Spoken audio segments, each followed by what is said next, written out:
Buenas noches, macondianos. Hoy, jueves especial, Marco, Ina, Flor, Han y Ile, que casi iba a emitir desde el nuevo estudio de Caras y Caretas, pero finalmente optó por hacerlo de casa y ahora nos explicará por qué. Pero les puedo dar fe de que ese estudio nuevo de Macondo existe y que pronto lo veremos todos y puedo dar fe que tiene una pinta, a ver si lo puedo visitar, pero bueno, esperemos que el próximo programa lo veamos a Leandro desde ahí, que ya algunos usuarios lanzaron el hashtag en Twitter, Leandro vuelve al estudio. Bueno, hoy tenemos un especial, yo creo, y díganme si están de acuerdo, que Macondo es realmente uno de los pocos programas internacionales que ha seguido las elecciones en Guatemala desde hace meses. Entramos a Jordán Rodas, ex procurador de los derechos humanos, exiliado, a Lucía Ixchú, periodista y activista, a Monzón, periodista, Roberto García, historiador uruguayo que nos habló de la parte uruguaya de la vida del que acá las presidenciales en Guatemala, Bernardo Arévalo. Todo esto lo pueden ver en las ediciones anteriores de Macondo, en el canal de YouTube de Caras y Caretas y también en Canal Red. Hoy le dedicamos otro programa a Guatemala porque contra todo pronóstico Arévalo ganó, que pasó tan desapercibido para el Estado que no hicieron nada de él a tiempo, como sí hicieron, por ejemplo, con Telma Cabrera y Jordán Rodas. Y una vez pasó la segunda, bueno, pues ya no lo pudieron parar. Hablaremos de esta nueva primavera guatemalteca, de este regreso del progresismo, décadas de progresismo que en su momento fue derrocado incluso por la CIA tras décadas de una lucha que supuso cientos de muertos y desaparecidos. Bien, en la primera parte del programa hablaremos de Luisa González, ganó con un 33% de los votos en primera vuelta y se enfrentará en la segunda con un candidato que ha estado como outsider, Daniel Noboa. Marco Teruggi estuvo siguiendo desde las elecciones, toda la campaña presidencial, nos va a dar información de primera mano. Hablaremos de quién es Daniel Noboa, cuáles son sus habilidades frente a la revolución y cuál es el escenario que se plantea frente a la segunda vuelta. Bueno, preparen sus manos, como ya han dicho algunos seguidores ahí en el chat de YouTube, y vamos a arrancar ya. Buenas noches, Ina. Buenas noches, Marco. Hoy estuvimos haciéndole un paseíto virtual a Ina por el estudio y por todas las instalaciones de Caras y Caretas, que están muy bonitas, pero efectivamente hoy, por última vez, voy a hacer el programa desde acá, desde mi escritorio, desde mi casa. Expliqué en realidad que estaba muy desprolijo cuando estaba en Caras y Caretas. Dije, no, me tengo que ir a poner un poquito más cheto, más bonito, porque hoy es. Además, en el Uruguay es la noche de la nostalgia. 24 de agosto es el día donde más gente sale en el Uruguay, porque mañana es feriado no laborable. 25 de agosto se conmemora la declaratoria de la independencia. Entonces, uno tiene que estar presentable. Y dije, no, estaba muy impresentable. Dije, me vengo para casa, me aseo un poco y lo saco desde acá. Pero última vez, la próxima va desde el estudio y ya voy a empezar a hacerlo siempre desde este nuevo estudio. Vamos a hablar en el primer lugar de lo que sucedió el pasado domingo en Ecuador. Como ustedes saben, luego de que Guillermo Lasso, el presidente ecuatoriano, decretara la muerte cruzada, se organizaron estas elecciones anticipadas en un clima verdaderamente complejo que incluyó el magnicidio de uno de los candidatos, Fernando Villavicencio, cuya papeleta ya había sido inscripta con su nombre, por lo cual compareció a las elecciones. Y curiosamente, Fernando Villavicencio, ya fallecido, salió en tercer lugar y con una buena cantidad de votos. Su lista llegó al 16% de los votos, apenas 6 puntos por debajo de Daniel Noboa y 16 por debajo de la abogada correísta Luisa González, que son estos últimos dos los que van a enfrentarse en la segunda vuelta en octubre. Marco estuvo ahí, pero creo que tenemos, sí, no sé si ya está conectado, tenemos ya la presencia del alcalde de Quito. Entiendo que vamos a contar con él, con Pavel Muñoz. Y ahí está, ahí lo tenemos, a Pavel. Bienvenido, Pavel Muñoz, a Macondo. Muchas gracias por acompañarnos en este programa. Buenas noches. Creo que está silenciado, Pavel. No se lo escucha. Entiendo que está silenciado, Pavel. No sé si nos escuchas. A vos no se te escucha.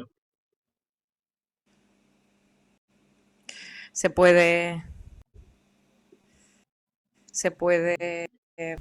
mirar en las configuraciones del VMix ahí abajo.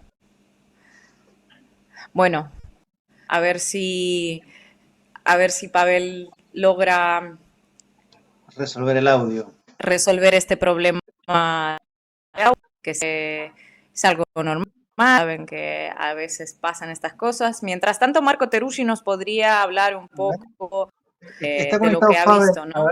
A ver si lo podemos escuchar ahora. Yo lo noto congelado, ¿no? No. No, Está está hablando, pero no se conectado, escucha. pero Sin audio. Un problema de audio. Sí, esperamos, no hay problema. digo, Marco, a lo mejor nos podrías dar un breve resumen de lo que he visto estos días, cómo han ido las elecciones, la campaña, hablar un poco sobre el candidato este inesperado, Daniel Noboa, ¿no? ¿Por qué tan inesperado? ¿Quién es? Y dar algún detallito así para introducir el tema. Bueno, pues fueron días muy movidos, ¿no?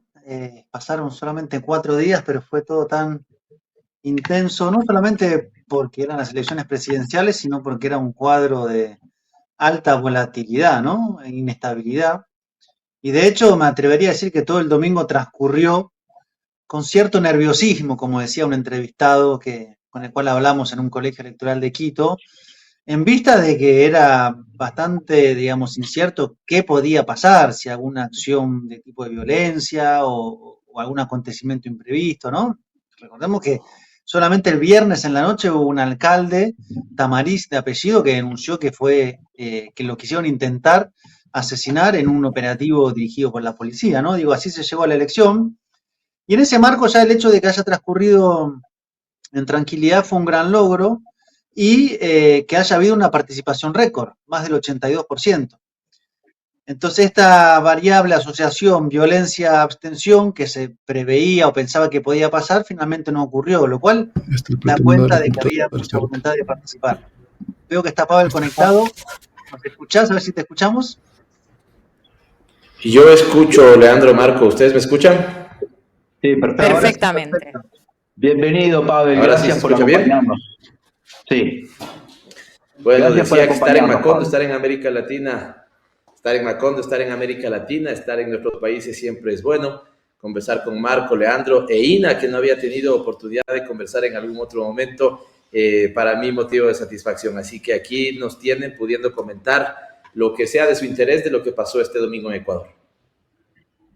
Bueno, Pavel, para comenzar, primera evaluación que hace sobre el resultado electoral. Los sondeos de opinión pública mostraban una ventaja importante de Luisa González, pero sucedió el lamentable magnicidio del candidato Fernando Villavicencio, que creo que distorsionó el proceso electoral y generó una gran conmoción en Ecuador. ¿Cuál es la primera lectura que haces del resultado electoral y del desarrollo del propio comicio?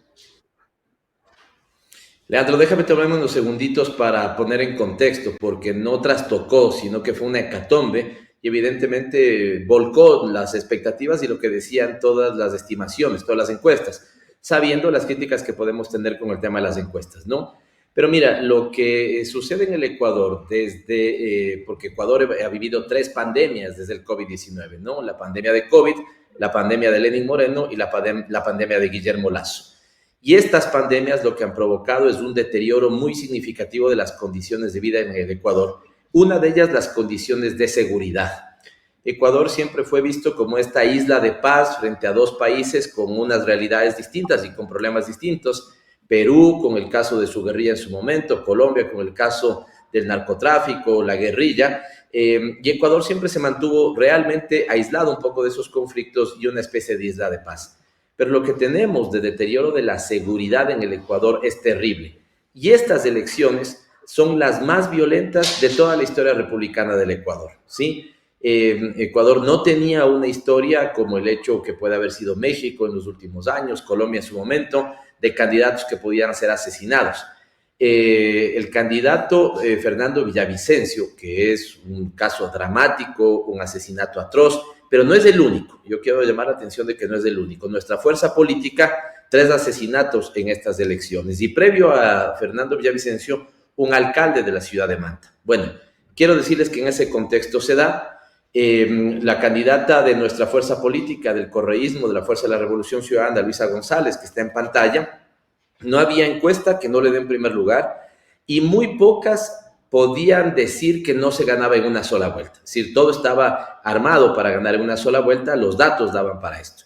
Pero lo de Fernando Villavicencio, el asesinato de Fernando Villavicencio, lo cual devela que la atrocidad para algunos actores políticos no tiene límite. Yo me preguntaba si la atrocidad tiene un límite y creía que sí. En este caso no. Así que su asesinato lo que logra es un desplome en algunos momentos de nuestros números, porque además, sin que necesariamente lo hayan dicho explícitamente, el relato de los grandes medios fue dejar la duda de si acaso el correísmo tenía que ver con este hecho, ¿no? Una cosa atroz, digamos, que además se suma al proceso de persecución política. Así que cierro diciendo que en ese momento nosotros caemos, lo cual logramos levantar después, y aparece un candidato que realmente no estaba mucho en el radar, hijo de uno de los, algunos sostienen que el magnate más grande que tiene el Ecuador, ¿es cierto?, recupera o toma un conjunto de votos que a ratos salen de este clivaje correísmo-anticorreísmo y generan un escenario de segunda vuelta. Finalmente les diría que el Ecuador en este momento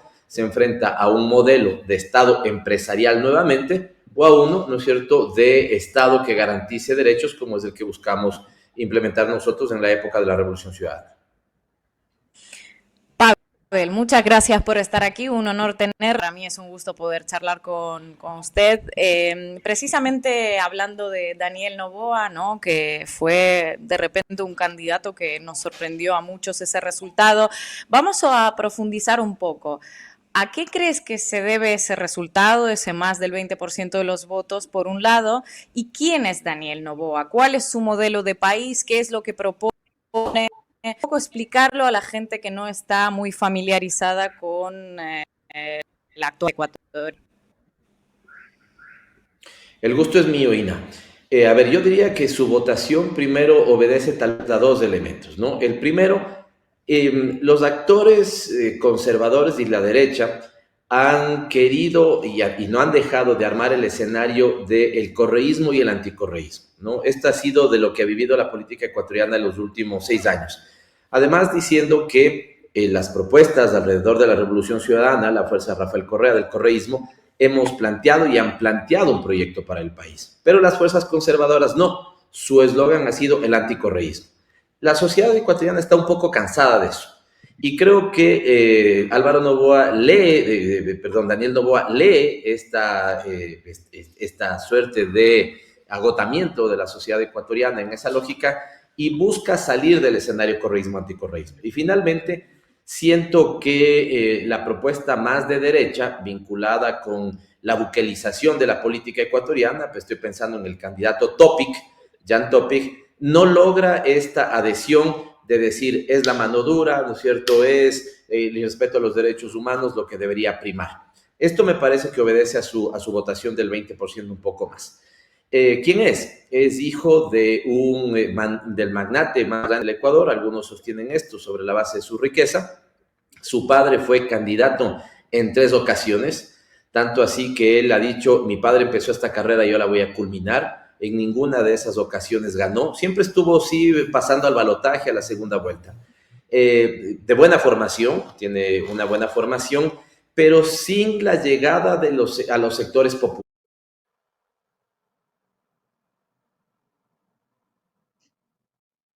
Se nos cortó nuevamente la transmisión de... ¿Cierto? Ahora No bien. sé si me Ahora, siguen. sí, Sí, Decía finalmente, Sin llegar a los que sectores también hay un populares. voto. Ahí quedamos. No tiene llegada a los sectores populares, ¿no es cierto?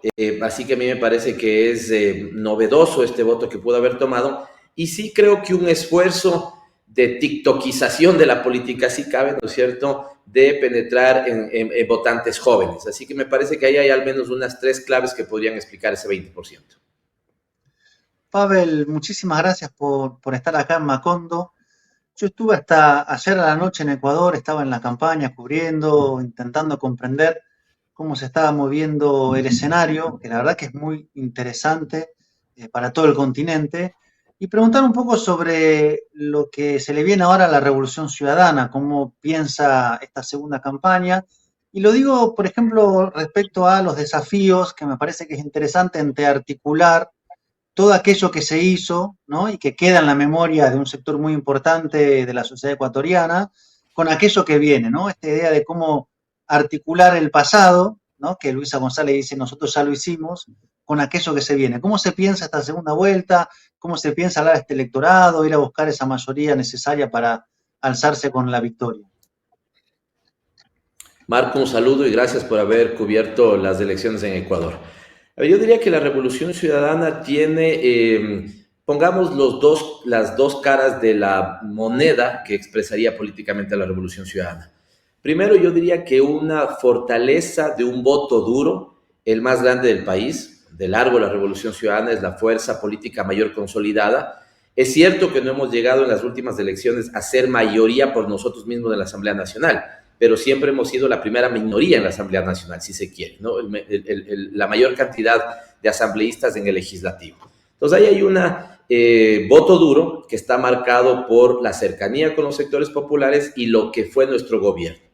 10 años de la Revolución Ciudadana, 2007-2017, que tuvieron logros en todas las materias. 2 millones de ecuatorianos salieron de la pobreza, frenamos un éxodo migratorio, de hecho la gente empezó a regresar al Ecuador, la economía creció más del doble, las tasas de desempleo más bajas de América Latina y una inversión pública como nunca antes. Ahora, el otro lado, que me parece que es el reto, es conectar con los votantes jóvenes que no vivieron esa época de la Revolución Ciudadana, ya no sobre la añoranza de lo que fue, sino sobre el anhelo de días mejores y una propuesta programática que conecte con los votantes jóvenes. Me parece que ahí está el reto. Por lo tanto, si yo lo vería como cómo se presenta el escenario de segunda vuelta para la Revolución Ciudadana, es la solidificación de ese voto duro, que yo creo que esta parte es la que uno pudiera decir es más fácil de lograr o ya está lograda, pero sí la búsqueda del votante que, buscando salivaje, correísmo, anticorreísmo, quiere un discurso de cara a lo que viene. Y evidentemente ahí también Luisa González creo que es, digamos, la mejor representación para eso. Finalmente diría una cosa, ¿no? Yo creo que es importante que se entienda que las propuestas basadas en entender al Estado como si fuera una empresa han demostrado su fracaso. ¿Sí? Y creo que Guillermo Lasso es la muestra más clara de eso. Que seas un buen banquero no te hace un buen presidente, ¿sí? Los países necesitan estadistas, las empresas necesitan gerentes. Y yo creo que si uno mira el ofrecimiento de Lasso, de decir, sé cómo hacerlo porque vengo del sector privado, y hoy, ¿no es cierto?, es un desastre. Tanto así, perdón, solo con esto, ¿no? Marco, Ina, Leandro, no perdamos de vista. No estamos en elecciones regulares para el caso ecuatoriano. Nuestros periodos de mandato duran cada 4 años y en este año estamos al año 2 del gobierno de Guillermo Lasso, y si estamos en elecciones anticipadas es porque él tuvo que echar mano de la muerte cruzada, una figura constitucional, para cesar la asamblea y convocar elecciones. Y esa es la muestra más clara de que un gobierno empresarial, neoliberal, banquero, como el caso de lo que expresó Guillermo Lasso para la política ecuatoriana, es un claro fracaso, ¿no? Pavel, quería consultarte quizá de mis recuerdos. Yo recuerdo que el padre de Daniel Noboa, Álvaro Noboa, que se enfrentó, por cierto, en elecciones, segunda vuelta a Rafael Correa, me acuerdo que se hizo en cierto modo famoso en el resto del continente por cosas medias excéntricas como regalar sillas de ruedas, regalar dinero en sus recorridas a los barrios, o sea, políticas muy como clientelistas y que generaban una imagen peculiar. Toda esa historia de Álvaro Noboa, ¿no lo afecta a Daniel? ¿Daniel no tiene más bien un desafío de diferenciarse en ese sentido de su... Te contesto desde la sociología, que es mi área de formación, Leandro, ¿no? Es curioso, pero no ha generado en Álvaro Noboa, el padre de Daniel, no ha generado un desgaste. De hecho, ha generado una figura, Álvaro Noboa, digamos, hijo del mayor millonario que tuvo este país, heredó su fortuna y después busca entrar en la política y compite en 3 elecciones. Diría que hay una combinación de 2 elementos. Uno, un clientelismo barato, diría yo, perdón que lo exprese así, pero el regalo de colchones, el regalo de comida, el regalo de cocinetas fue parte de sus campañas, ¿sí? Pero la otra, también una especie como de candidez, desconocimiento. Fíjate que a Álvaro Noboa la gente le dice Alvarito, ¿ya? No le dice Álvaro Noboa. Y esto es una combinación de unos elementos de que a veces no le ven tan potente en sus argumentos, bonachón por un lado, político clientelar por el otro. Así que no, yo creo que más bien hay una especie de utilitario uso de la figura del padre para mejorar la penetración de Daniel Noboa en los sectores populares. Ya para también contarles un poco a los que nos siguen, ¿no? Que junto con las elecciones se celebró un referendo sobre la acción petrolera en la Amazonía, dentro del Parque Nacional del Yasuní, y la mayoría de la población se pronunció a favor de parar la acción. Le quería pedir su evaluación, las implicaciones que tiene esto para el país, así en generales. A ver, yo creo que ahí hay un tema, al menos 2 elementos. Empiezo, Ina, con el tema del impacto económico, ¿no? Este es un impacto económico que se va a generar para el caso ecuatoriano, ¿sí? Al menos nosotros siempre planteamos utilizar el extractivismo para salir del extractivismo, ¿sí? Porque evidentemente esta es una economía latinoamericana basada en la exportación de sus materias primas, para el caso ecuatoriano, petróleo. Todos queremos salir de una economía extractivista, pero lo que impulsó la Revolución Ciudadana en su momento es generar las bases de una economía post-extractivista para dar el salto. Eso se perdió con Lenín Moreno, así que, Ina, yo creo que ahí vamos a tener un golpe económico. Esto hay que decirlo, porque nosotros apostamos, por ejemplo, en educación superior, en política de becas, en ciencia, tecnología, Yacha y la primera ciudad del conocimiento para el caso ecuatoriano, que Lenín Moreno bota a la basura. Entonces, no se generaron las condiciones estructurales para poder dar el salto a la economía post-extractiva. Pero, y ahí voy a un segundo elemento, ¿no es cierto?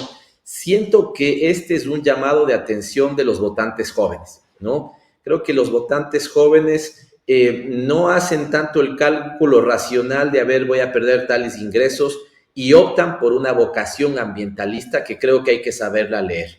Ina, no solamente hubo 2 consultas, ¿no? Aquí estoy en Quito, no sé si usted conoce Quito, Marco, sí, Leandro, si no, vengan a Quito. Porque también aquí gana otra consulta, que es la prohibición de minería metálica en el Chocó andino. El Chocó andino está dentro de Quito, capital de la República, y es la 7ª reserva de biosfera para el país. Y también ganó esa consulta, de hecho, con un porcentaje mucho más alto que la no explotación del Yasuní. Así que creo que hay una demanda, sobre todo de votantes jóvenes, y para nosotros, para la Revolución Ciudadana, solo un elemento, Ina, no es sino también un poco la confirmación de lo que planteamos en su momento. Yo sí quisiera que tengamos presente que Rafael Correa es el primer presidente que plantea dejar el petróleo en el subsuelo, pero para hacerlo le planteó un pacto al mundo, sobre todo, qué sé yo, al G7, al G20, diciendo: compensen ustedes lo que un país como Ecuador dejará en el subsuelo y beneficiará en términos de bonos de carbono, lo que fuera. Así que con al menos 10 años después, creo que la gente nos ha dado la razón en las urnas de lo que buscamos en su momento. Pero Ina, más allá de la convicción sobre el hecho, es evidente que nos va a generar un impacto económico que habrá que saber cómo paliar. Pavel, hago la última pregunta antes de despedirnos. Bueno, es realmente impactante la situación de Ecuador en términos de violencia, que parece como irrigarse sobre la sociedad, sobre la política. ¿Cómo es gobernar, en este caso la ciudad de Quito, en medio de un país que está en estado de excepción casi permanente, con esos grados de violencia? ¿Cuál es su experiencia? ¿Qué ha podido hacer? ¿Qué se puede hacer desde una ciudad tan importante como Quito en medio de un país que a veces parece preso de un desgobierno? Ustedes, si en algún momento quisieran tomar un país referente para mostrar cómo neoliberalismo, judicialización de la política, persecución política, ¿no es cierto?, pueden destrozar un país en 6 años, tomen el caso ecuatoriano, ¿sí? Y esto les digo por qué, porque en su momento la política del presidente Correa logró un cambio estructural y significativo en el país. Si ustedes han venido al Ecuador y lo han rastreado por años, no hay persona que no te diga, cuando yo fui al Ecuador en el año 2007 y 2017 hubo mejoras estructurales. Y Lenín Moreno, Guillermo Lazo se dedican a destrozar literalmente, Marco, el país. Por lo tanto, gobernar hoy supone un reto muy importante para todos los que estamos en esa tarea. Pero creo que se dio una cosa que también surgió en el neoliberalismo de los años 90, Marco. Creo que eso está vigente. Una especie de implosión de lo nacional, una especie de descrédito de los presidentes, y como nunca antes las encuestas dicen que nadie confía en las instituciones estatales, pero una suerte de recuperación de expectativa en lo local. Y creo que en Quito estamos frente a ese reto, ¿no? Buscando suplir en términos de derechos, de política social, de política económica, de una visión que proteja la producción nacional, la economía popular y solidaria. Creo que Quito va a mostrar, quiere ser una muestra, y así yo estoy enfrentando esta administración, de que lo que dejaron de destrozar a nivel nacional es posible e imperativo que lo recuperemos a nivel local. Así que muchísima expectativa, Marco, de que para mí el reto es qué es y cómo es gobernar una ciudad progresista, o cómo puede ser una ciudad progresista, ¿sí?, en términos ambientales, económicos, educativos, y eso es lo que estamos trabajando en este momento acá en Quito, y siento que hay una expectativa positiva de cómo sean nuestros 4 años de administración. Muchas gracias, Pavel Muñoz, por habernos acompañado. Te cuento que sí, incluso viví en Quito cuando era muy chiquito, 2 años, que además mi padre era muy amigo de Osvaldo Guayasamín, el pintor, el pintor de la humanidad, de algún modo, uno de los artistas más reconocidos de América Latina. Pero te quería comentar eso porque preguntás si conocemos Quito. Conocemos y queremos mucho a Quito y a Ecuador. Gracias por habernos acompañado. No todos, pero bueno, esperemos conocerlo pronto. Gracias, Pavel, y bueno, esperamos verte también en otras ocasiones en Macondo. Les invito a que algún momento hagan Macondo, lo emitan desde aquí a Quito, así que si vienen acá serán recibidos como se merecen, y los paisajes que tenemos en Quito estarán disponibles como locación para que puedan emitir Macondo desde Quito. Un abrazo para ustedes. Un abrazo, muchas gracias. Gracias, Pavel. Abrazo, Pavel. Abrazo. Y vamos al corte. Yo, de hecho, en este momento me tuve que reconectar ahora otra vez con los datos. No sé qué está pasando con mi internet. Confírmenme si ahora se oye mejor, si se corta menos. Ahora. Perfecto, ya me está diciendo Marquito. Y bueno, los dos. Entonces, nada, vamos al corte y seguimos con nuestro especial de Guatemala que viene cargadito.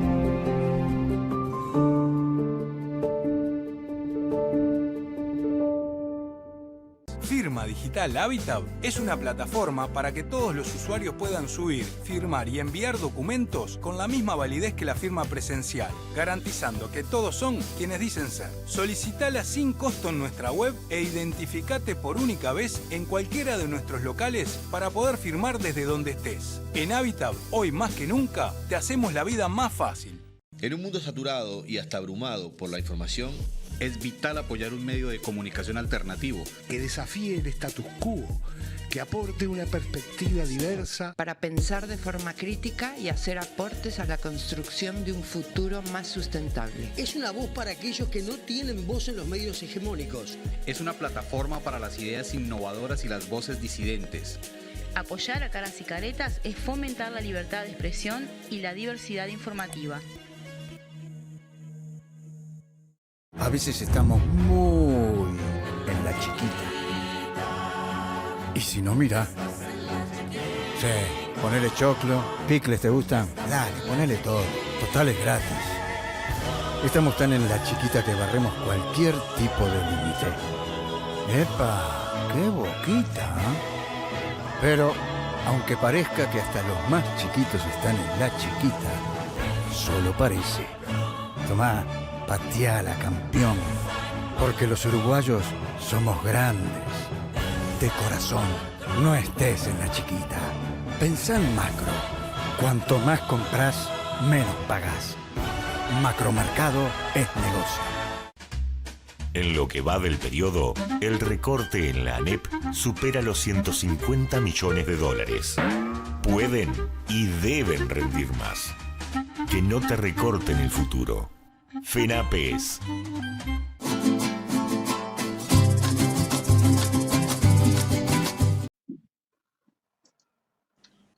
Volvemos con Macondo. Vamos a meternos en la otra elección que sucedió este pasado 20 de agosto, la segunda vuelta en Guatemala, donde se enfrentaba Bernardo Arévalo contra Sandra Torres, el movimiento Semilla, que había sido sorprendente.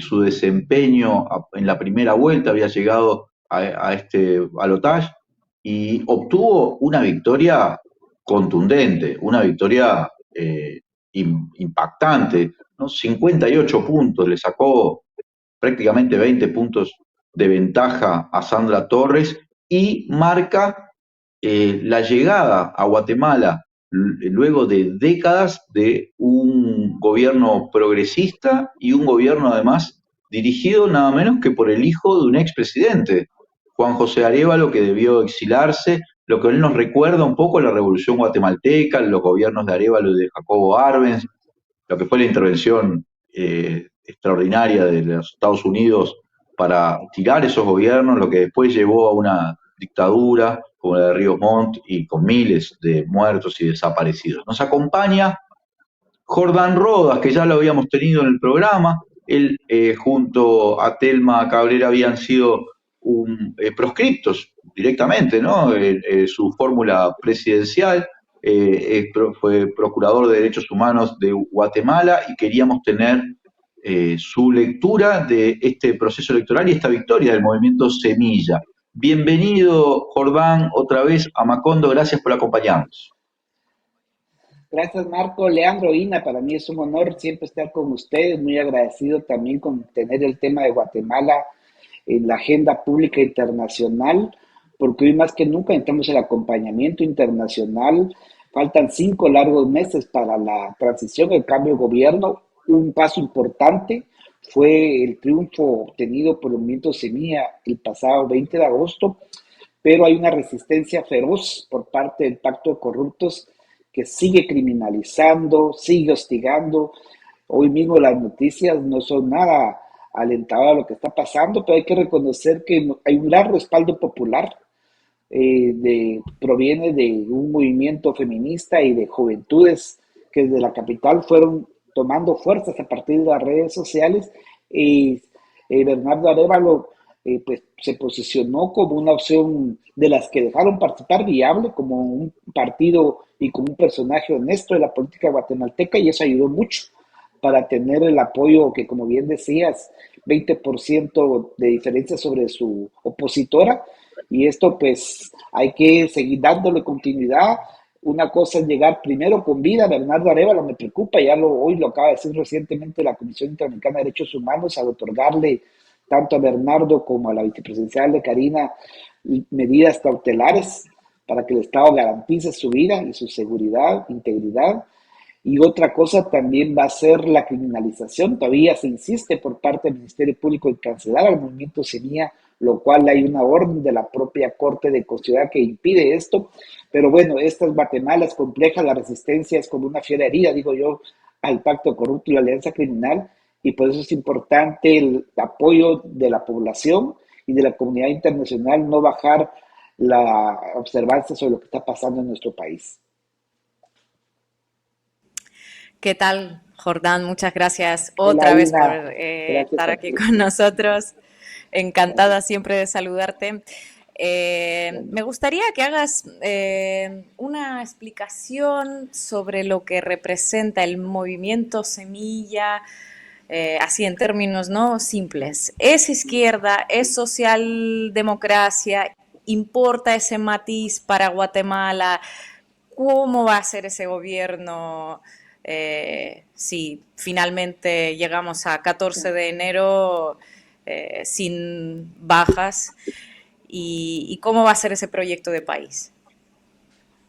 Bueno, Ina, sí, el gusto es mío también. Bueno, el Movimiento Semilla es una propuesta de un partido urbanocéntrico que nace también con un alto componente de personas que no son indígenas, ladinos, le decimos aquí mestizos para comprender mayormente, pero que eso a la larga pues no pesó, sino que lo que pasó fue la propuesta de un rumbo diferente, que es lo que necesita el país. Ya está, llegó un hartazgo a la población de la corrupción que nos ha tenido por lo menos en los últimos 3 gobiernos, y no es una izquierda radical, no es comunista para nada, socialdemócrata, insisto, y sería un gobierno de transición, de sentar las bases para la reconstrucción que se necesita de un Estado de Derecho, donde prevalezcan los derechos humanos, la democracia, donde no haya un presidente que esté viendo su obsesión sea perseguir a los opositores, a la prensa independiente, a los defensores de derechos humanos, sino se dedique a buscar el bien común, que es lo que dice la Constitución. Lógicamente, los adversarios han tratado de decir que es comunista, pero no, nada de eso es.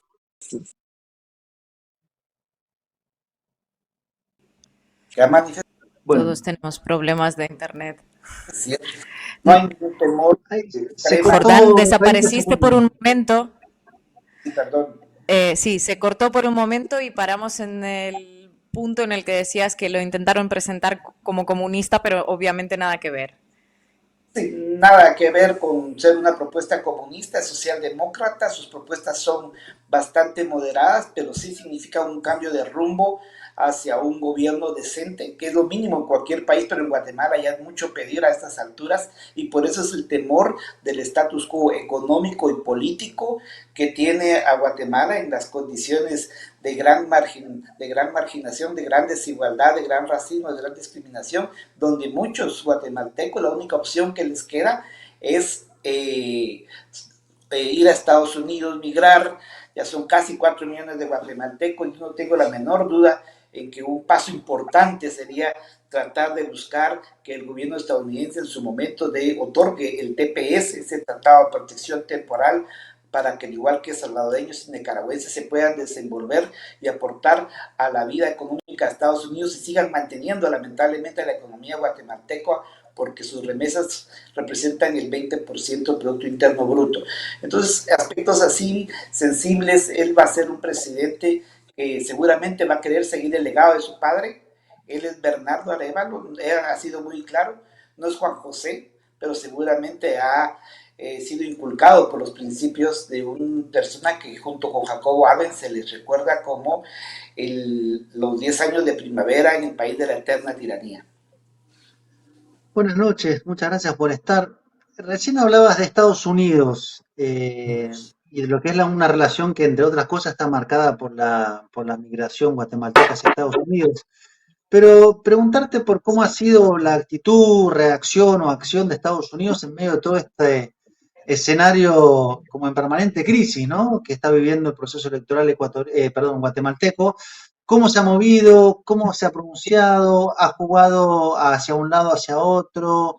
Porque siempre es interesante leer, pues, cómo es el discurso y la práctica de un país tan importante en América Latina en general y en particular en Centroamérica.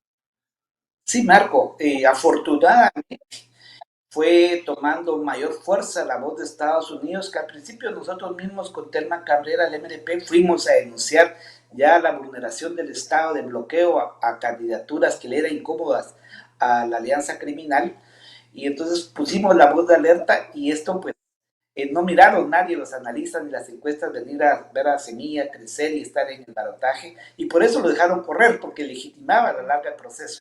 Lo que no se percataron era que la población iba a apostar por ellos.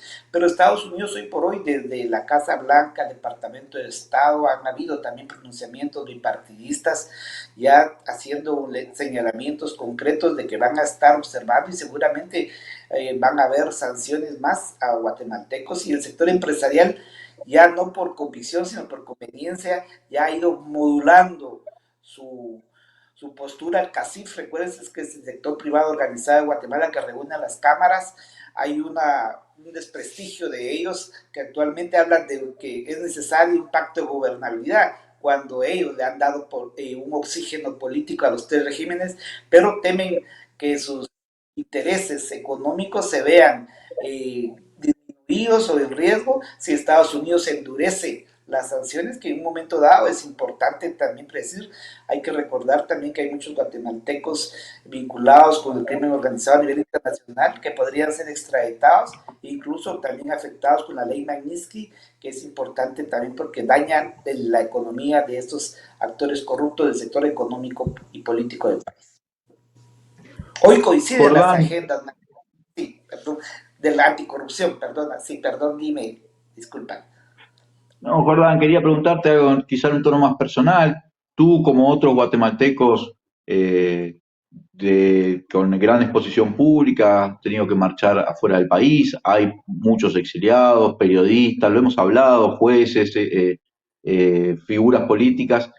¿Te parece que esta nueva situación política que se produce a partir de la contundente victoria de Bernardo Arévalo, no es una victoria por márgenes, es una victoria muy contundente, permita un retorno de todas estas figuras a Guatemala?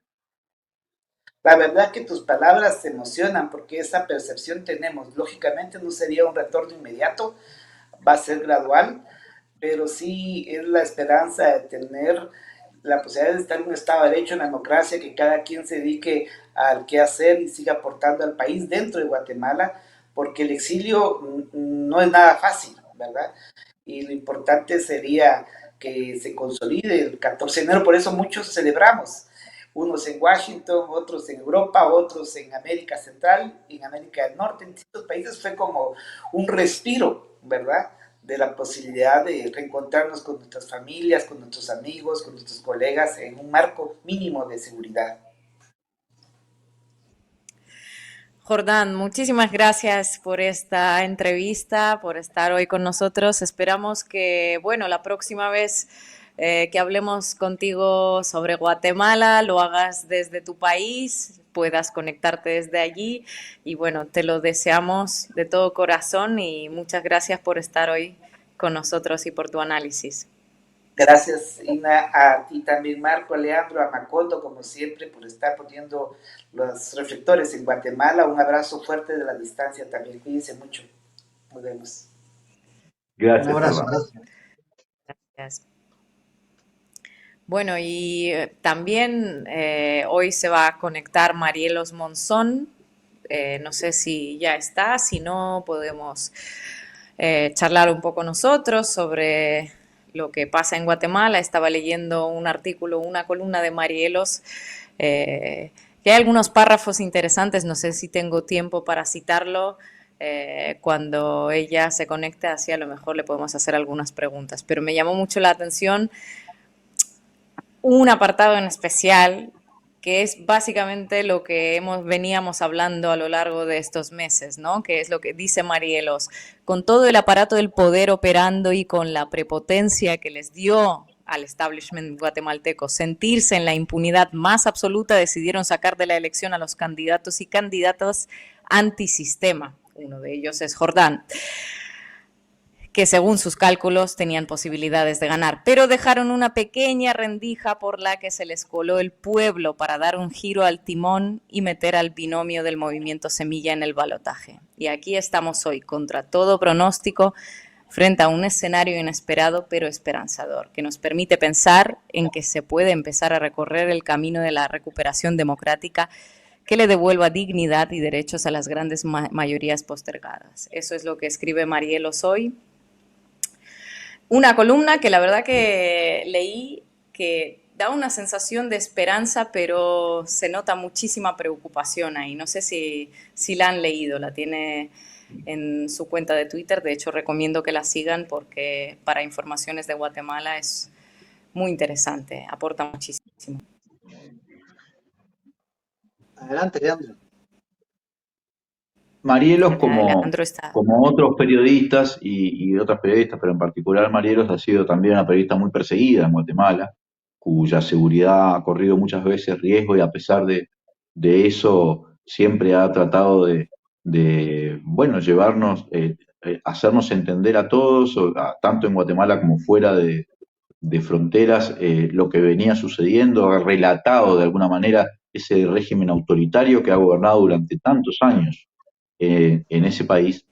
Y por cierto, yo el día de la elección estuve mucho en contacto con ella, que me iba contando, pero ahora cuando en breve se conecte vamos a poder charlar con ella directamente.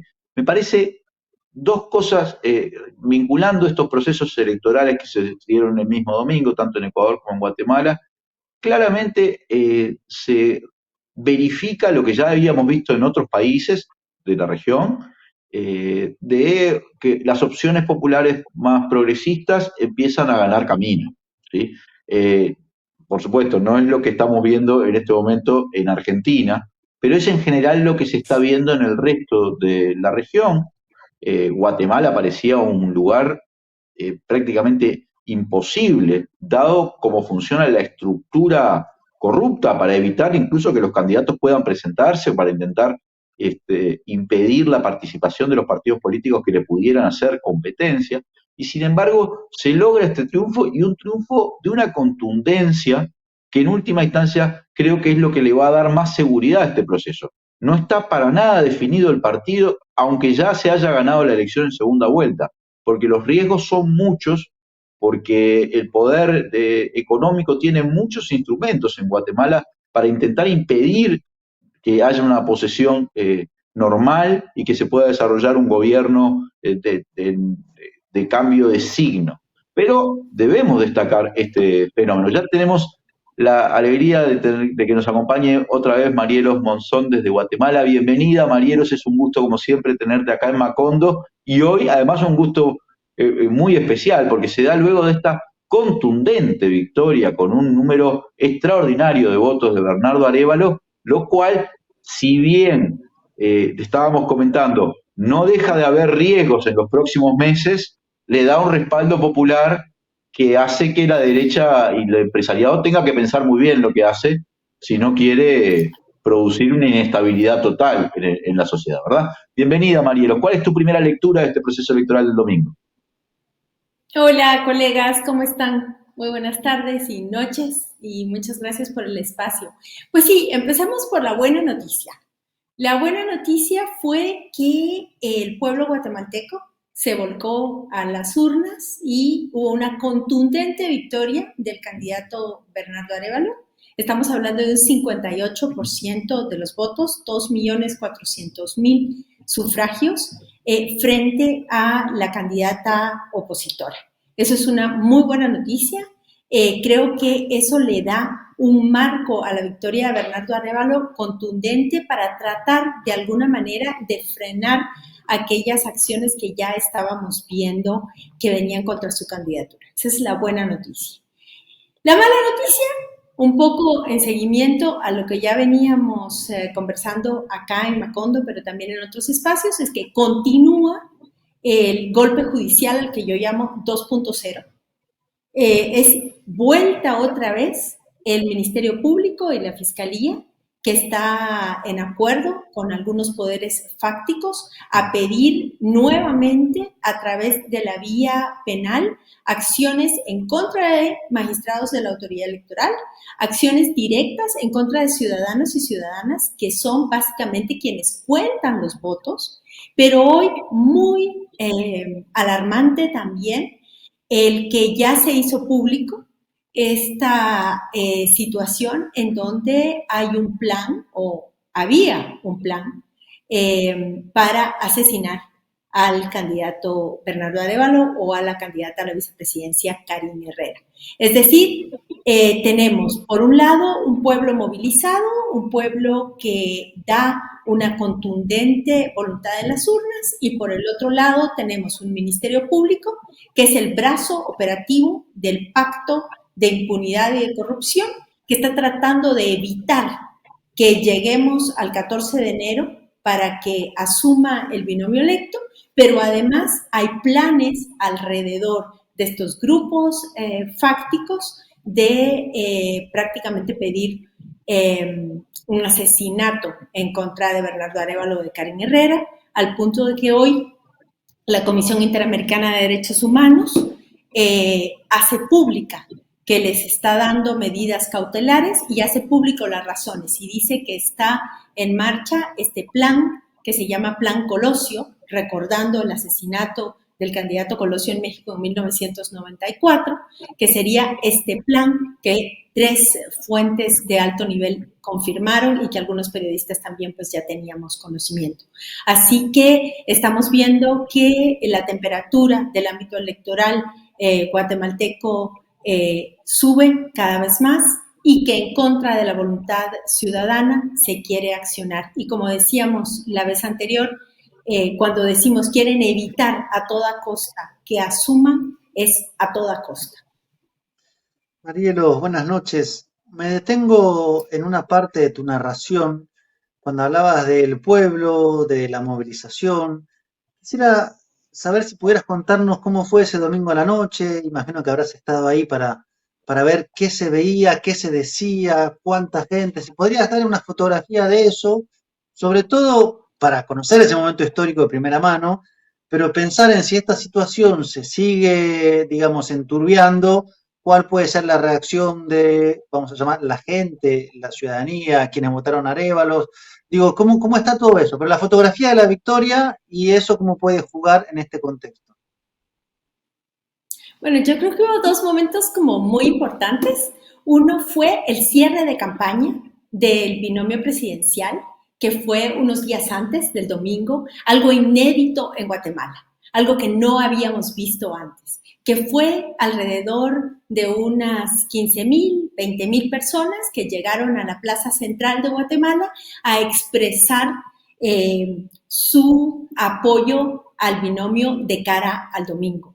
Eso fue algo importante porque lamentablemente el sistema de partidos políticos guatemalteco está basado en el clientelismo, ¿no? En el acarreo de personas que lamentablemente con tanta necesidad y la situación económica guatemalteca reciben algún estipendio por llegar. O sea, todo es gente que no está convencida. Pero ese día, ese miércoles antes de la elección, pues vimos a familias enteras, a mujeres, niños, niñas, personas de la tercera edad, inclusive vimos a personas que vivieron el gobierno de Juan José Arévalo, el gobierno de la Primavera Democrática, con sus fotografías, levantando las fotografías del presidente Arévalo, que es el papá de Bernardo Arévalo, y también vimos a estudiantes universitarios movilizados con sus pancartas, con las pancartas de los mártires guatemaltecos,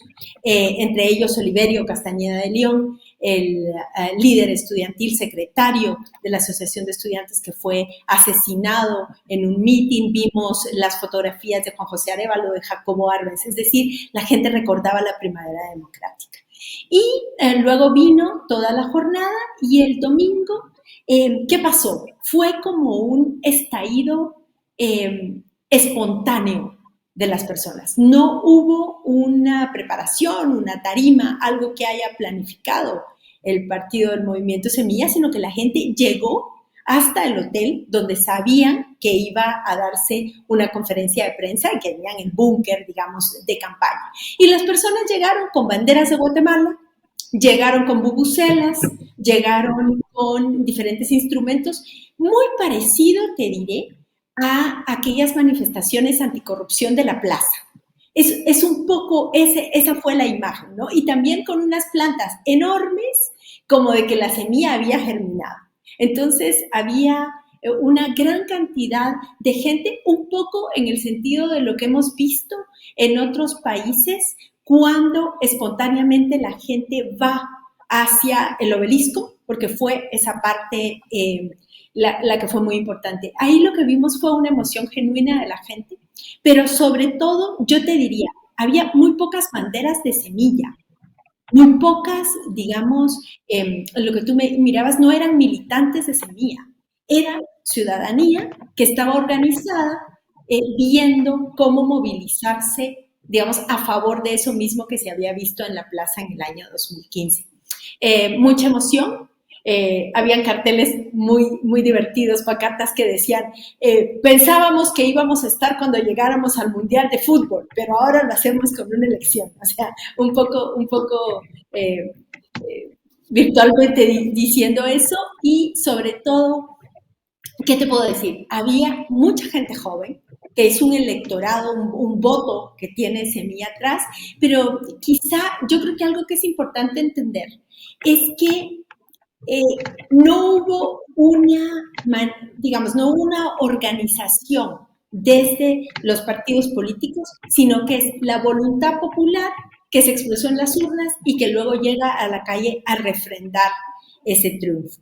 Y lo que sí tenemos que decir, porque yo creo que es muy importante que se entienda, es que en realidad las y los guatemaltecos, el voto es contra el sistema de corrupción y de impunidad, contra el sistema que tiene a la gente sumida en la pobreza.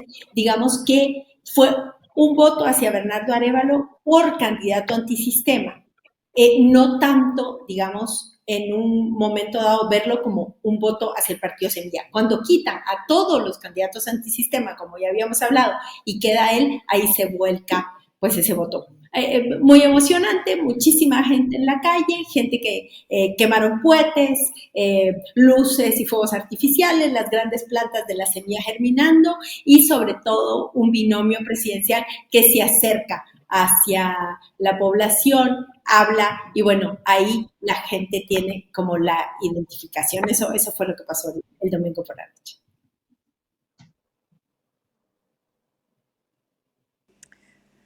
Leandro, ¿yo o tú? Pensé que iba Ina. Marielos, cuando estábamos conversando el día domingo, porque yo el día domingo me comuniqué bastantes veces con Marielos siguiendo lo que estaba sucediendo, me hiciste un relato que me dejó un poco preocupado, pero todavía no me habías mencionado lo del plan Colosio, imagínate, ya me habías preocupado. Eso no lo podíamos decir. De toda una serie de casi de fechas o de hitos que vienen acá en los próximos meses, donde te parece que el pacto, a través de los mecanismos judiciales, institucionales o fácticos, puede intentar anular de algún modo este proceso electoral o desinscribir a los candidatos, no sé, transformar esto en algo que impida la asunción de Arévalo. Me hablabas de algunas fechas, como podía ser en octubre, antes del 14 de enero. Me gustaría que le contaras a la gente cuáles son esos hitos o esas fechas o esos momentos claves que hay que estar con la atención bien puesta en lo que puede suceder en este proceso que sigue ahora por casi 5 meses, ¿no? 6 meses. Sí, bueno, yo les diría, y más o menos la figura que he estado utilizando para explicar es como una carrera de obstáculos. O sea, primero teníamos que llegar a la meta del 20 de agosto, que era efectivamente lo que querían evitar. Querían evitar que pudiéramos estar frente a un balotaje. Meta superada, cumplimos llegar al 20 de agosto y ahora el siguiente obstáculo lo vamos a ver y que ya lo estamos viendo porque el día 31 de octubre cierra formalmente el proceso electoral de Guatemala. Es decir, que hasta el 31 de octubre el Tribunal Supremo Electoral puede declarar oficialmente los resultados del balotaje. Eso lo que significa básicamente es que van a intentar, y ya lo están haciendo, por todas las maneras posibles, que la autoridad electoral no decrete oficialmente ganadores al binomio de Semilla, y lo que van a intentar también es que se desconozca, digamos, la legitimidad del resultado. O sea, llegar al 31 de octubre es nuestro siguiente paso, y cuando decimos nuestro siguiente estoy hablando el paso de la defensa de la democracia y la defensa de la voluntad popular. Y luego tenemos una siguiente meta que es llegar al 14 de enero. El 14 de enero, constitucionalmente, es la fecha en que deja el poder el gobierno en turno, en este caso el del señor Yamatei, y entraría el gobierno del Movimiento Semilla. Ahora, ¿qué puede pasar, digamos, en ese sentido? Primero, van a tratar de evitar que haya una oficialización de los resultados. Sin embargo, ya el Tribunal Supremo Electoral está llevando a cabo las audiencias de revisión, ya se llevaron algunas ayer, algunas hoy, y van a seguir adelante para declarar. Pero, ¿qué fue lo que sucedió? Ayer, el Ministerio Público, a través de otra fiscalía, ya no la Fiscalía contra la Impunidad del señor Curruchiche, sino otra fiscalía, pide un antejuicio contra 3 magistrados electorales. Están pidiendo que les quiten la inmunidad para ser investigados penalmente.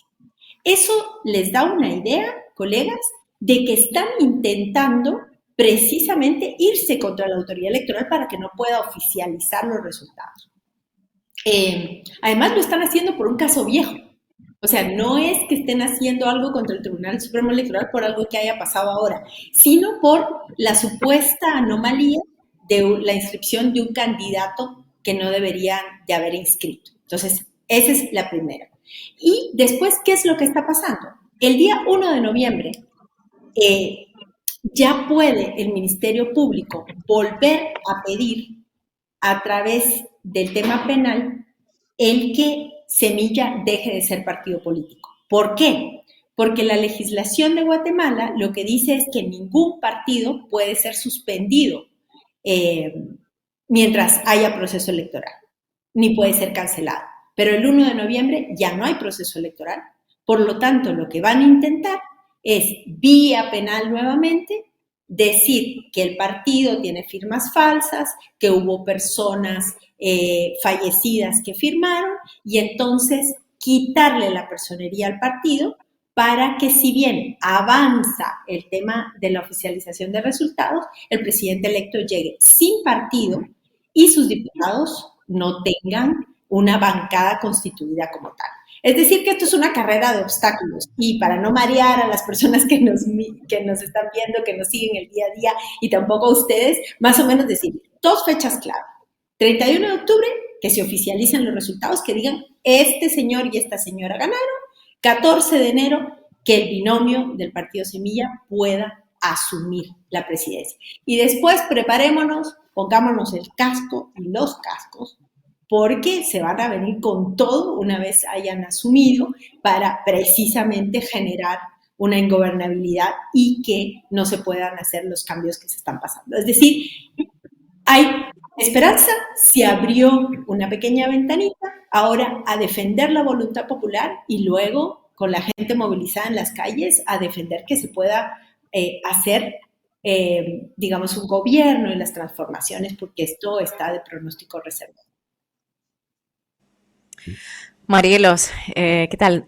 Hay algo que no me cierra ahí, a ver si me puedes ayudar a terminar de armar ese puzzle, ¿no? Estabas ahora diciendo que había mucha gente que lo celebraba como si hubiese sido el final del Mundial, mucha gente sin las banderas del movimiento Semilla, ¿no? Que no eran militantes, pero a la vez leo que el abstencionismo ha sido muy alto, que la participación se ubicó en torno a, si no me equivoco, 44% del padrón. Entonces, no entiendo a qué se debe ese abstencionismo en un momento en el que dices, este es el momento de cambiar las cosas, ¿no? Este es el momento. ¿Por qué tan poca gente va a votar?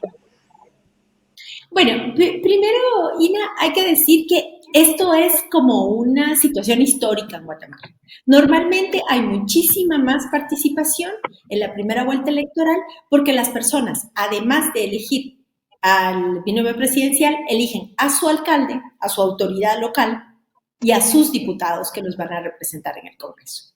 Y eso es mucho más cercano a las personas y por eso hay muchísima más participación. Siempre ha sido el mismo tema histórico, está rondando la participación que ha habido en otras elecciones, hay más participación en la primera vuelta y no en la segunda vuelta. Eso, digamos, por un lado, que se entiende normalmente. La gente dice, bueno, ya elegí a mi diputado, ya elegí a mi consejo municipal y entonces ya no está como tan interesada en ir a votar. Un segundo tema, creo yo, que sí es importante, es la campaña de terror, la campaña de miedo y de desinformación que vivimos a lo largo de la primera vuelta hasta el balotaje. O sea, convirtieron a Bernardo Arévalo y al movimiento Semilla en la suma de todos los miedos. Pusieron sobre la agenda pública la idea de que Bernardo Arévalo era un candidato que iba a quitar los valores tradicionales de la familia guatemalteca. Hicieron lamentablemente uso de algo que es muy sucio, que es utilizar la fe de las personas, porque estas iglesias neopentecostales hicieron una campaña brutal en sus templos, pidiendo no votar por el movimiento Semilla porque atentaba contra la fe de las personas y porque iba a destruir a las familias guatemaltecas. Entonces hubo realmente una campaña de miedo muy tremenda, digamos, que también pudo ser. Y por otra parte también hay que decirlo, ¿qué es lo que pasó? Guatemala estaba viviendo un momento en el que nos estaban dejando, digamos, sin ninguna posibilidad de tener a los candidatos sobre los que nosotros queríamos votar. Es decir, como habíamos hablado, las cartas marcadas. El Tribunal Supremo Electoral hizo mal las cosas en todos los meses previos a la elección, sacó a candidatos que no tenía que sacar, como por ejemplo a Telma Cabrera, una mujer que tenía reales posibilidades de llegar, sacó al señor Pineda, otra persona que tenía posibilidades de llegar, al señor Arzú. Eso hizo que las personas vieran en este proceso electoral una manipulación muy fuerte. Y eso siguió pesando, Ina. O sea, pesa un Tribunal Supremo Electoral que en un inicio se vio vinculado a este pacto de corruptos para no dejar a la gente elegir libremente. Y pesó mucho que hubo un desgaste tremendo a lo largo de toda la elección respecto de que esto iba a ser una situación de mucha manipulación. Todos esos factores juntos que pesaron muchísimo es lo que además de lo que ya te decía que históricamente pues el balotaje se da entre 40 y 45% de participación, también pudo haber hecho que esto estuviera sucediendo. Y algo que es importante también entender es que en realidad, ¿qué fue la buena noticia? Uno quisiera pensar, bueno, en realidad esto es un voto duro para el movimiento Semilla, la gente que está votando está convencida que esta era la opción de la transformación del país, etc. En realidad, como pasó en 2015 con Jimmy Morales, las personas lo que votan es el candidato antisistema.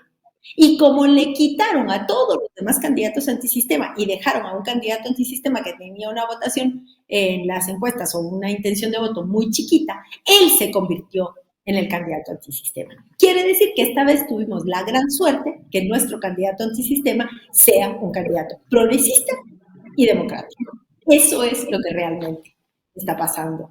Y eso es lo que quisiera pensar que te he podido explicar bien el tema de quiénes fueron ahora. Marielos, para ir cerrando, quería hacerte, hace un ratito estuvimos hablando con Jordán Rodas, que junto con Telma Cabrera habían sido excluidos de este proceso electoral y que se encuentran en el exilio. Hay muchas personas en el exilio, le preguntábamos un tema muy personal a él, que estaba muy emocionado con la posibilidad de volver. Pero yo también quería preguntarte a vos desde un punto de vista muy personal, porque sabemos todos que en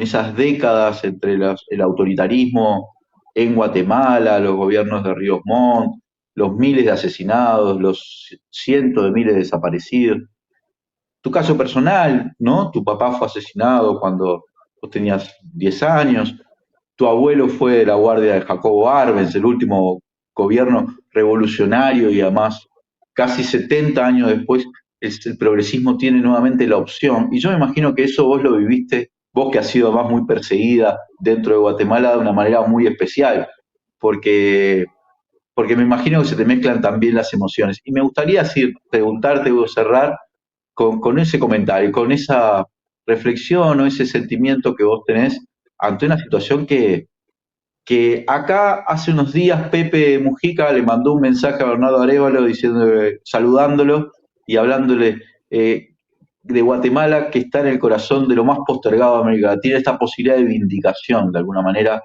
o de reivindicación o de reinvención de esa Guatemala que representó una esperanza tan grande y que tiene tanto contacto con Uruguay, como vos sabés, porque acá estuvo Arbenz y también estuvo Juan José Arévalo, y Bernardo de hecho nació acá. ¿Cómo lo sentiste eso, así en el plano personal, en el plano íntimo, Marielos? Pues bueno, a ver, Leandro, se mezclan muchas cosas, ¿no? Como tú bien lo dices, yo era una niña cuando asesinaron a mi papá. Tenía 10 años, había cumplido los 10 años 3 días antes de su asesinato. Y en realidad yo siempre vi a mi papá, en esos años que conviví con él, transmitirme la necesidad de transformar este país. Él era un abogado penalista que además acompañó a las familias de los miles de desaparecidos y peleó precisamente por encontrar a nuestros desaparecidos, poniendo recursos de habeas corpus, exponiéndose, denunciando lo que estaba pasando. Y él siempre me dijo una frase que, claro, yo era muy chiquita y no la entendía en su justa dimensión, pero me acuerdo muy bien que cuando pasábamos frente a la Corte Suprema, él decía: esta es la Corte Suprema de la injusticia para que la gente no viva bien. Y esta es la Corte que tenemos que transformar. Esto es el país que tenemos que cambiar desde su posición de abogado. Y te digo que cuando yo veo que siguen las mismas Cortes de la injusticia, pero que también hay estos jueces como Miguel Ángel Gálvez, o abogados como Jordán Rodas, o abogados como Erika Alfán, la jueza, entonces vuelve uno a pensar que ahí están los valiosos. Y que esos valiosos, como mi papá, que lamentablemente ya no está, pero ellos que están afuera tienen ahora una posibilidad real de volver a transformar ese país. Es decir, uno siente con esto que se abre una ventanita. En Guatemala siempre podemos retroceder. Eso es cierto, eso yo lo tengo clarísimo. Pasó en el 2015 y retrocedimos hasta antes de los acuerdos de paz. Pero cuando se abre esta ventanita de oportunidad, lo que uno piensa es: aquí tenemos que estar. Y aquella niña de 10 años, y ahora la mujer de 52, que soy yo, tenemos la oportunidad de transformar este país para la gente más postergada. Así que, ¿qué te digo? Una emoción enorme. Sobre todo el día antes, yo hablaba con uno de mis hijos y le decía, porque él me decía, es que siento que estoy viviendo un momento histórico. Y yo le digo, es que estamos. Efectivamente es así y se siente un momento histórico porque no tenemos que ir a las urnas a votar por el menos peor o a votar en contra de él, sino por primera vez en muchos años teníamos una opción para votar. Y una opción para votar, yo creo que en dos maneras. Una, para las grandes mayorías postergadas de este país, para darle a nuestros hijos un lugar más digno donde vivir. Esa opción. Y otra segunda opción, pensando en nuestros mártires, pensando en nuestros exiliados, pensando en quienes están perseguidos en este momento y en los miles de guatemaltecos que tienen que dejar este país todos los días porque no encuentran oportunidades. Por ellos es que fuimos a votar. Así que fue una mezcla enorme de sentimientos, de sensaciones y ojalá podamos entender también los guatemaltecos y las guatemaltecas y moderar nuestras expectativas.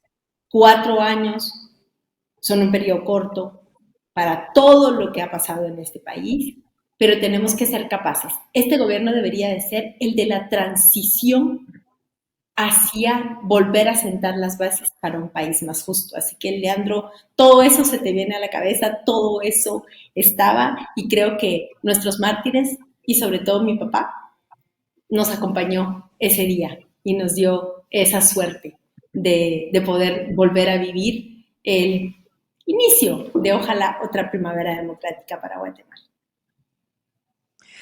Marielos, muchísimas gracias por estar hoy con nosotros. Siempre es un gusto tenerte. Gracias también por compartir esos recuerdos de tu padre, tus esperanzas. Y bueno, nosotros nos quedamos con esas 2 fechas, 31 de octubre y 14 de enero. A ver cómo llegamos a esto. Seguro que vamos a volver a hablar de Guatemala. Gracias, Marielos Monzón, y muchísima suerte. Que se haga justicia, ¿no? Que no pase nada, vamos. Muchas Esperemos gracias, que sí. Mariela.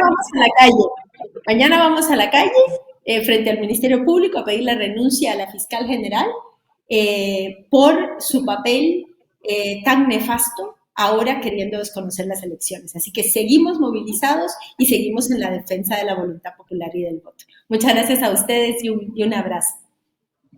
Abrazo, Mariela, muchas gracias. Bueno, Querido, así llegamos. Sí. Yo quisiera hacer un pequeño comentario después de las palabras de Marielos. Una reflexión. No voy a hacer una reflexión, no sería incapaz, solo que te van a ir a Guatemala, pero no era eso. Solo quiero decir que en este programa hoy hemos recibido una invitación. Como estábamos en plena entrevista, fuimos cerrando la entrevista, pero el alcalde de Quito nos propuso ir a hacer un Macondo a Quito. Solo quiero que quede un registro de la invitación oficial de Pavel Muñoz, alcalde de la capital del Ecuador, a que Macondo haga un programa en Quito. Solo quiero ponerlo ahí porque fue dicho formalmente por el representante del pueblo quiteño en este programa de Macondo ante la audiencia que está conectada. Lo haremos. Hay que recortar ese trozo en el que nos invita y arrobarlo en redes sociales, a ver si alguno de nuestros seguidores lo puede hacer. Y bueno, este ha sido el Macondo 55 y Macondo 56 con Leandro Grille volviendo al estudio ese espectacular que tiene en Montevideo y no desde su casa. Y nosotros seguiremos no podemos desde casa, adelantar nada. No podemos adelantar nada, pero creo que se viene un tremendo Macondo 56. No adelantemos porque... No adelantemos, pero va a ser tremendo igual. Todos los jueves de Macondo salen bien. Así que hasta el próximo. Y manden donaciones, oigan.